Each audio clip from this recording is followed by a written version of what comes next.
Hoje nós vamos conferir o forte primeiro trimestre de 2023 da Caixa Seguridade. As ações passam os R$ 10 nesse momento e nós vamos ver qual o maior dividendo das seguradoras para 2023, exercício.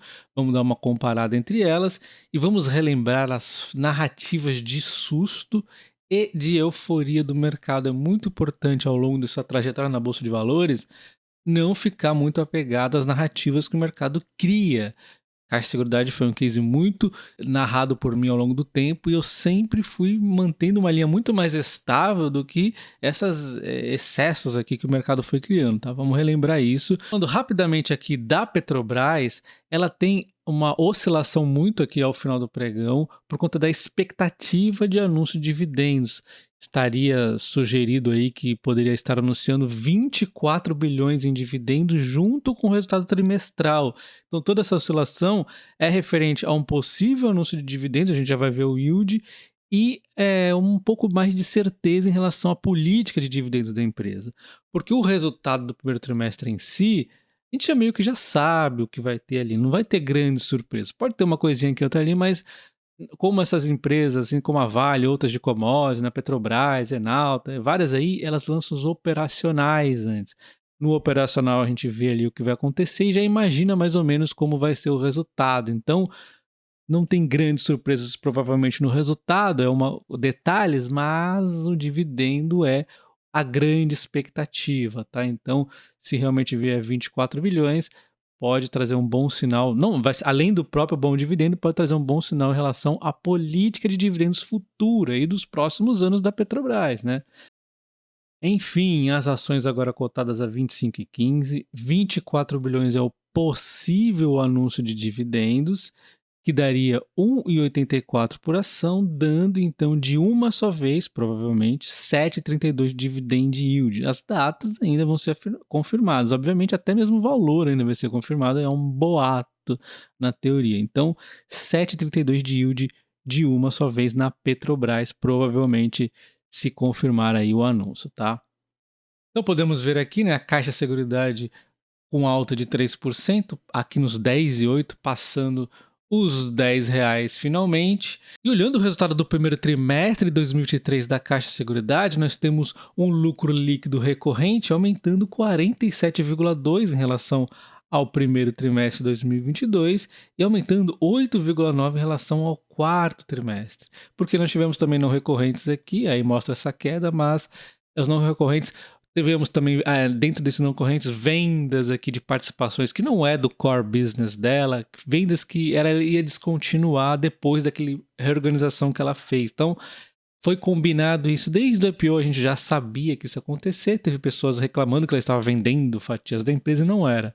Na verdade, ela estava vendendo o que realmente não fazia parte do core dela. Então, ela segue uma linha muito tranquila de crescimento de receita, uma linha previsível aqui, sem grandes sustos no caminho, mas o mercado foi criando uma série de narrativas, tá? Onde a única, na verdade, que atrapalhou e era momentânea era a pandemia, né? Temos a receita também crescendo, temos o ROI chegando a níveis muito bons e temos aqui então a empresa classificada da seguinte forma: a gente pode classificar em 4 grandes partes. A primeira é o risco, hoje nós temos habitacional, residencial, prestamista e vida, que ela vende seguros, e aí ela tem aqui que tomar cuidado com a sinistralidade desses seguros, e por isso que a gente chama de risco aqui, né? Nós temos a acumulação, que aí o melhor para ela é ter bastante dinheiro controlando, que ela vai ganhar com taxinha, com outras coisinhas aí. Então, a grande questão aqui é ter muito dinheiro sob controle na parte de acumulação, né? E a distribuição seria a parte da corretora, onde ela faz aqui a corretagem, né? Então isso aqui foi uma nova linha que vai agregar bastante, vem agregando bastante crescimento aí à frente. Essas 3 linhas que eu falei são o operacional, e nós temos o quarto item, que é o financeiro, que ela vai ser muito ajudada quando a Selic estiver nas alturas aí, é o momento. Então a maior parte que ela investe na renda fixa, a maior parte na Selic, ela vai estar se beneficiando aqui da Selic nas alturas, e a gente tem que olhar então quando a Selic começar a cair, o resultado financeiro cai, mas com o tempo, pouco tempo depois, o operacional começa a melhorar ainda mais, né? Porque as pessoas vão mais apetite aí a seguros e tudo mais, né? Bom, olhando aqui então um pouco mais de detalhe os negócios de risco, nós temos os prêmios emitidos aumentando 16,2, os prêmios ganhos aumentando 12,2 e aumentando também em relação ao trimestre passado. Vem muito bem aqui a parte de riscos, né? A sinistralidade nós já temos aqui um momento de mais estabilidade após pandemia ter atrapalhado um pouco, tá bem tranquilo aqui. A margem crescendo 21,2, conforme vai organizando a empresa melhor, as coisas vão ficando cada vez mais lucrativas, ela vai vendendo mais, as margens vão melhorando. O comissionamento também está bastante tranquilo aqui e nós temos todas as linhas crescendo muito. Vamos dar uma olhada então. Por exemplo, o habitacional está voando, normalmente de 8,7, um reloginho, olha só, 2,2 em relação ao trimestre passado, muito bem aqui, né? O habitacional sempre foi um forte da caixa, então os prêmios ganhos também estão aumentando muito, a margem deu uma quedinha aqui, mas está aumentando. Nós tivemos aqui uma sinistralidade pontual, que foi um ajuste que ela fez represado, enfim. Então, por isso que teve essa queda aqui na margem operacional no quarto trimestre, mas tudo tranquilo. Tirando isso, é uma maravilha. A empresa é um relógio. Como é que o mercado fica criando narrativas aqui assustadoras, né? E aí nós vemos a residencial, aí oscila um pouquinho mais, mas ainda assim está indo muito bem. Aos prêmios ganhos, como está mais nítido aqui, um crescimento bastante interessante. A margem operacional também vem crescendo muito. Os prêmios emitidos é que tem oscilado um pouco, mas o comissionamento também é bastante generoso aqui. A sinistralidade está bem controlada. É uma linha muito legal residencial porque é bem lucrativa. E aí na sequência nós temos o prestamista. Essa foi a única linha que talvez o mercado realmente tenha razão em criar um pouquinho de ruidinho, de receio aqui. Mas foi muito tranquilo também. Existe a expectativa em relação ao Pronamp, tá?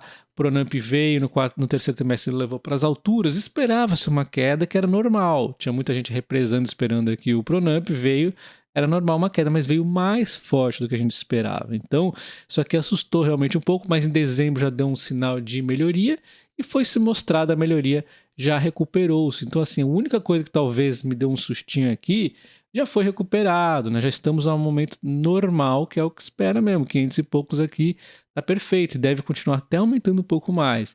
Então, o 300 aqui já saiu esse susto, tá? Que deu ali em 2 meses só. Então, realmente o Pronamp está indo, o agro ela vem crescendo aqui, embora até esperasse um pouquinho mais de crescimento, mas está indo bem também, tá? Então, a gente vê o prestamista, os prêmios ganhos aumentando constantemente, a margem operacional também aumentando bastante, o comissionamento deu uma quedinha aqui, mas assim, é bastante gordo ainda, todo mundo fica de olho no prestamista exatamente porque é muito lucrativo, tá? E aí nós temos a Vida, que também está indo um reloginho crescendo bastante, 14,5, os prêmios também crescendo, mais reloginhos ainda, os prêmios ganhos estão indo muito bem, a margem operacional também aumentando constantemente, exceto aqui que foi um pouquinho acima, a sinistralidade está indo também bastante tranquila aqui, e o comissionamento está bem tranquilo também. Então a empresa está tranquila aqui também na Vida, a gente vê assistência e outros que são novas linhas. Aí vem um crescimento interessante aqui, que vai acontecendo aos poucos, está indo muito bem, né? Tá tranquilo também. E agora vamos entrar na outra fatia, que é a parte de negócio de acumulação. Aqui a gente precisa acumular o máximo possível para ir ganhando as taxas, e aí nós vemos então os recursos arrecadados caindo, mas, embora tenha melhorado em relação ao trimestre anterior, né? Está em queda em relação ao ano passado, mas lembre-se, o principal realmente é a acumulação. Então a gente vê aqui que ela está em reservas recordes. Olha aqui o número de reserva. Números recordes, cada vez maior, sem exceção nenhuma. Aumentou mais, 3,4, 18,5 em relação ao ano passado. Então ela está, no final das contas, tendo ganhos melhores, mesmo com a taxinha diminuindo um pouquinho. Nos novos, provavelmente entrando aqui, estão com taxas menores, né, nos prêmios. Mas não tem problema, o crescimento está sendo muito grande aqui. Capitalização é uma linha que, entre osciladas, ela vem crescendo muito, vem surpreendendo positivamente. As reservas também estão maravilhosamente fortes, né? Bem surpreendente aqui.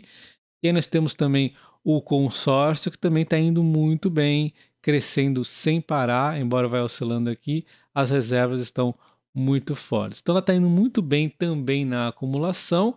E a gente entra na parte de distribuição agora, a terceira e última do operacional da empresa. A gente vê que as receitas de corretagem, elas deram aqui uma queda do quarto trimestre, mas deram uma leve recuperada já agora e ainda estão bem acima em relação ao primeiro trimestre, 44,8. Então a margem operacional também vem aumentando muito. Então também está indo bem aqui. Ela mostra como está a distribuição da corretagem aqui que ela ganha, porque esse aqui é negócio de distribuição. Então a gente pode ver no total, ela ganha mais na receita de distribuição. Aí tem o FII, o prêmio de premiação, e o FII serviço caixa. E agora nós vamos olhar os indicadores operacionais, e foi aqui exatamente o grande ruído da empresa nesses últimos tempos, que foi por conta da sinistralidade da pandemia, a gente sabia disso, né? E também por conta da questão da reformulação da Caixa. Existiu uma preocupação do mercado, não minha, que eu falei inúmeras vezes aqui, com a reestruturação está demorando muito para ajustar os custos. Então, ao longo do tempo, eles foram criando uma série de ruídos aí, não sei se é de propósito, mas é estranho, né? O fato é que o processo realmente está indo muito bem, os contratos são longuíssimos agora, bem maior que a que a BB Seguridade, por exemplo. O processo está indo bem, com os custos indo reduzindo aos poucos, como era esperado. Agora chega até um número muito baixo aqui de 49,9, o índice combinado ampliado, e está tranquilíssimo o case da Caixa Seguridade. Agora as ações começam a subir. E aí quem antecipou-se a essa melhoria conseguiu comprar bons preços, né? E vendo então o resultado agrupado da empresa, nós temos o operacional saltando 59%, enquanto o resultado financeiro, que seria a quarta frente para se observar, teve um aumento de 45%, ajudado pela Selic e tudo mais. Então, nesse momento, o resultado operacional representa quase 69%, enquanto o financeiro representa 31%. As despesas gerais e administrativas vem caindo pra caramba. O resultado líquido vem subindo aqui. Só para termos uma magnitude aqui do resultado operacional, 63% são parcerias caixa, 30% é negócio de distribuição e 7% é a parceria PAN. E quando observamos aqui a evolução do resultado acumulado, a gente pode entender que esse aumento na margem operacional de 51,5% e do resultado líquido ajustado de 50,8% é justificado pelos seguintes pontos. Nós tivemos sim uma despesa aumentando porque a empresa está reformulando e crescendo.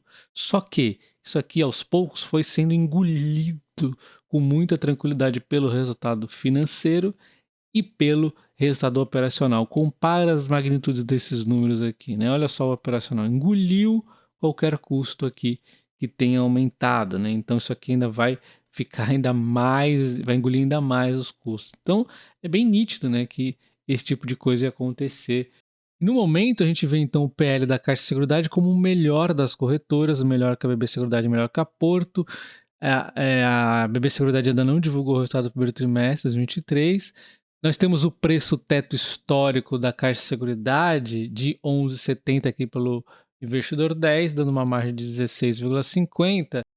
E considere se tornar membro do canal para você ter acesso a preços tetos e dividendos de diversas empresas, tá? Então, o preço teto que eu havia colocado para 2023 da Caixa de Seguridade lá no meio do ano passado, eu estou agora aumentando um pouco. Não precisa ser tão cauteloso, as coisas estão realmente dando certo para a Caixa de Seguridade. Então, eu estou falando dos próximos anúncios de dividendos, outubro até abril de 2024, tá? Os próximos anúncios. Ela até está pretendendo passar para 4 vezes ao ano. Enfim, o novo dividendo fica em 10,28, então em linha praticamente com a BB Seguridade. Acima aqui da Porto. A Wiz eu estou pondo 9,75 para o ano que vem, abril, né? Que é 2023, ano de exercício. Porém, ainda precisa pensar um pouco mais, tá? Eu estou analisando aqui ainda. Enfim, nós temos então uma margem de preço teto praticamente igual ao BB Seguridade e Caixa, mas na minha opinião a Caixa Seguridade ainda está mais barata. Mas eu ando utilizando uma métrica de preços, não o preço teto. Então eu estou devendo um vídeo para membros, depois trazer para todo mundo, né? E nessa métrica aqui daria então 30% na BB Seguridade, 37% na Caixa, 18,5% na Porto. A Wiz ainda estou analisando. Então, assim, a gente gosta de comprar pelo menos com 20% de desconto as ações, e aí a gente vê que a BB Seguridade e a Caixa estão ainda dentro do preço, na minha opinião, tá? Então comenta aí se você tem a Caixa Seguridade ou o ABB Seguridade, qual você prefere. Um abraço e até o próximo vídeo. E não esqueça do like. Valeu!